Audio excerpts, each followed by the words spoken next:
गूंगी बहू अंधी सास। एक परिवार में 5 लोग थे। ओम प्रकाश, उनकी पत्नी सुमित्रा, बहू भावना, बेटा राहुल और एक थी उनकी बेटी प्रियंका।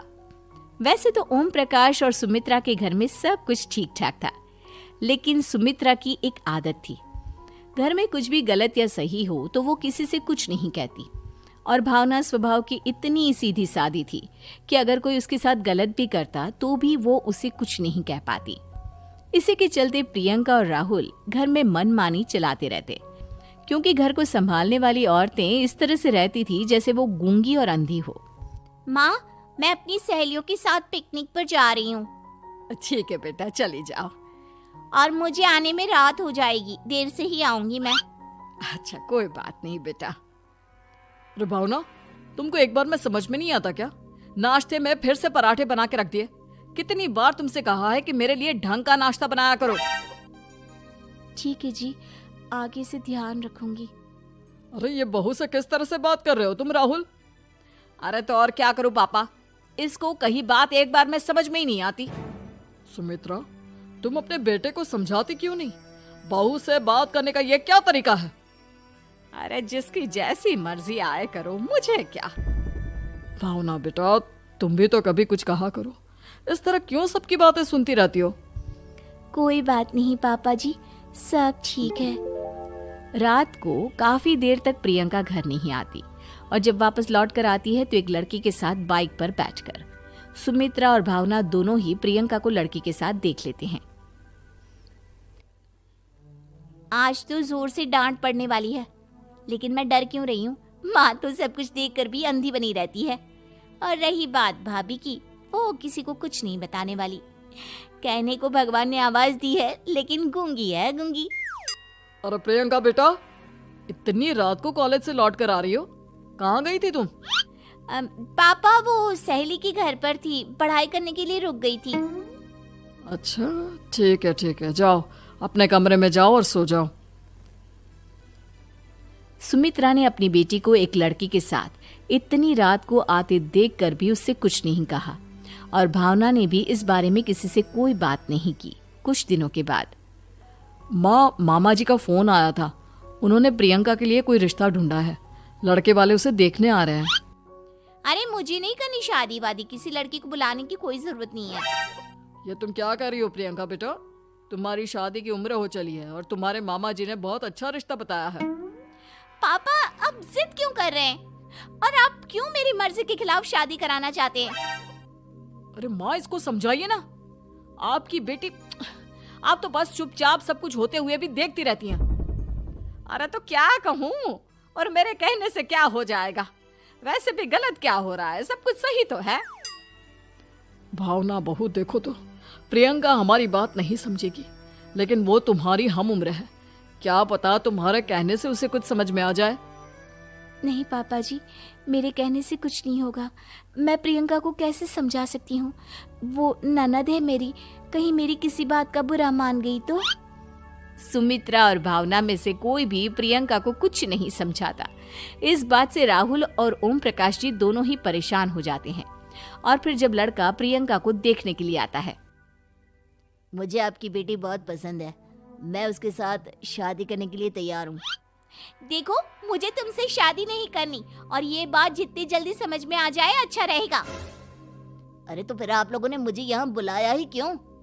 माफ कर दो बेटा, वो हमारी बेटी जरा गुस्से में है, हम उसे समझाने की कोशिश करते हैं। हाँ, देखिए आप नाराज मत होइए, वो तो उसने बस ऐसे ही कह दिया होगा। अरे कोई ऐसे ही कुछ कहता है क्या? और ये आपकी पत्नी और माँ, ये दोनों इस तरह चुपचाप क्यों बैठे हैं, जैसे इस घर के मेंबर ही ना हो? आपके घर में सब कुछ ठीक तो है ना? अरे सब कुछ ठीक है बेटा। सुमित्रा, समझाओ ना अपनी बेटी को। अरे क्या समझाऊं, क्या होगा समझाने से? सब ठीक ही तो हो रहा है, गलत क्या हो रहा है? भावना, प्रियंका को अंदर लेकर जाओ और उससे समझाओ कि कितना अच्छा रिश्ता है। इतना अच्छा लड़का है, इस तरह से बिहेव ना करे। नहीं जी, मैं किसी से कुछ नहीं कह सकती जी। अरे अजीब परिवार है, मुझे तो यहाँ से निकलना पड़ेगा। इस तरह से तो आपकी बेटी की शादी किसी से नहीं हो सकती। जिसके घर की औरतें गूंगी और अंधी बनकर बैठ जाए, उस घर का कुछ नहीं हो सकता। ओम प्रकाश और राहुल सुमित्रा और भावना की हरकतों की वजह से बहुत परेशान हो जाते हैं। एक दिन वो दोनों आपस में बात करते हैं। पापा, समझ में नहीं आता कि भावना और माँ को कैसे समझाया जाए। सही कहते हो बेटा, तुम और मैं काम के सिलसिले में सारा दिन घर के बाहर रहते हैं और घर की दोनों औरतें जिन्हें सारा घर संभालना चाहिए गूंगी और अंधी बनकर बैठी हैं। पापा, आप ही बताइए इसका क्या उपाय है? मेरी तो कुछ समझ में नहीं आता बेटा, लेकिन हमें कुछ तो करना पड़ेगा, क्योंकि इन सब की वजह से प्रियंका बहुत ज्यादा बिगड़ती जा रही है। तुमने देखा उसने किस तरह से बिहेव किया था। अरे लेकिन पापा, हम करेंगे क्या? हमें एक नाटक करना होगा। कुछ दिनों के लिए हम भी गूंगे और बहरे बन जाते हैं, उसके बाद इन दोनों औरतों को अकल आएगी। हाँ पापा, शायद आपकी बात ठीक है। हम दोनों हर बार बात को संभाल लेते हैं और इसी वजह से माँ और भावना कुछ भी करने की कोशिश ही नहीं करते। और फिर अगले दिन, भावना, नाश्ते में क्या बनाया है? जी, पराठे बनाए हैं। मेरे लिए पोहा बना दो। अच्छा जी, ठीक है, अभी बना देती हूँ जी। बहू, नाश्ते में क्या बनाया है? पापा जी, पराठे हैं और पोहे बन रहे हैं। अरे बहू, मुझे तो उपमा खाने का मन था, मेरे लिए उपमा बना दो। ठीक है पापा जी, अभी बना देती हूँ। भाभी, जल्दी से जरा मेरा कॉलेज के टिफिन तो पैक कर देना। और सुनो, मुझे ना भिंडी की सब्जी खाने का मन है। सुमित्रा चुपचाप बैठी बैठी सब कुछ देख रही थी। उसने किसी से कुछ भी नहीं कहा और ये देखकर भावना को मन ही मन गुस्सा आ रहा था, लेकिन वो किसी से कुछ नहीं कह रही थी। उसे लग रहा था कि ओम प्रकाश जी, जो हमेशा उसके साइड लेते थे, वो भी आज चुपचाप बैठे हुए थे। शाम के वक्त प्रियंका अपने बहुत सारे दोस्तों को लेकर घर आती है और उधर दूसरी तरफ से राहुल भी अपने ऑफिस के दोस्तों को लेकर घर आ जाता है। प्रियंका अपने कमरे में तेज म्यूजिक चलाकर डांस करती है और राहुल अपने दोस्तों के साथ बैठकर जोर जोर से हंस रहा था। प्रियंका और राहुल मिलकर पूरे घर को अस्त व्यस्त कर देते हैं, लेकिन भावना उनसे कोई शिकायत नहीं करती और सुमित्रा जी भी चुपचाप बैठी रहती है।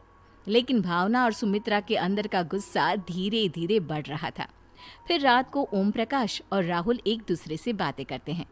पापा, हमने इतना कुछ किया, फिर भी भावना कुछ बोलती ही नहीं और माँ भी कुछ गलत करने से किसी को रोकती ही नहीं। तुम चिंता मत करो बेटा, इन दोनों के अंदर का गुस्सा भर रहा है और बहुत जल्दी बाहर आने वाला है। अगले दिन, अरे बहू, ये कपड़े धुले हैं या गंदे हैं? पापा जी, कपड़े तो मैंने धोकर ही आपकी अलमारी में रखे थे। मुझे तो साफ नहीं लग रहे, एक बार और धो देना। प्रियंका, मैं सोच रहा था कि तुम्हें उस लड़के से शादी नहीं करनी है ना, मत करो। एक काम करो, वैसे भी क्या रखा है शादी वादी में, तुम्हें जो लड़का पसंद है उसके साथ जाकर कोर्ट मैरिज कर लो। इस बार ओम प्रकाश और राहुल की बात सुनकर भावना और सुमित्रा के अंदर का गुस्सा जाग उठता है। मैं किसी से कुछ कहती नहीं जी, इसका मतलब ये है कि आप लोग मुझे परेशान करते ही रहेंगे। कल 4 बार मुझसे नाश्ता बनवाया, आज पापा जी मुझसे धुले हुए कपड़ों को बार बार धुलवा रहे हैं। अरे मैं इंसान हूँ जी, कोई मशीन नहीं हूँ। तुम दोनों ने मिलकर इस घर की कैसी हालत बना दी है और अपनी बहन को भागकर शादी करने के लिए कह रहे हो। तुम भाई हो या दुश्मन? ओम प्रकाश और राहुल जोर जोर से हंसने लगते हैं। अरे इसमें हंसने की क्या बात है? हम लोग यहाँ इतने परेशान हो रहे हैं जी, तुम लोगों को ऐसी हरकत करने के बाद भी हंसी आ रही है। ये क्या कर रहे हैं जी आप दोनों? यही तो हम चाहते थे कि सुमित्रा, तुम अंधी होकर ना बैठी रहो। घर में कुछ भी गलत हो तो उसे रोकने की कोशिश करो। और भावना, तुम अपने साथ हो रहे गलत व्यवहार पर भी कभी मुंह नहीं खोलती। ये सही बात नहीं है। मैं चाहता था कि तुम्हारी भी जुबान खुले, तुम गलत बात का विरोध करो। गूंगी बहू और अंधी सास की ये जोड़ी इस घर में अब नहीं चलेगी।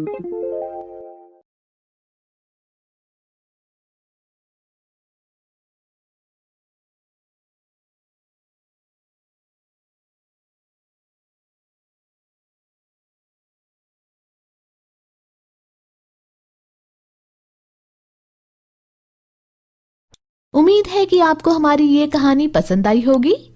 कृपया हमारे चैनल को सब्सक्राइब करें और सभी अपडेट्स के लिए बेल आइकन जरूर क्लिक करें। और हाँ, वीडियो लाइक और शेयर करना मत भूलिएगा। Bye bye.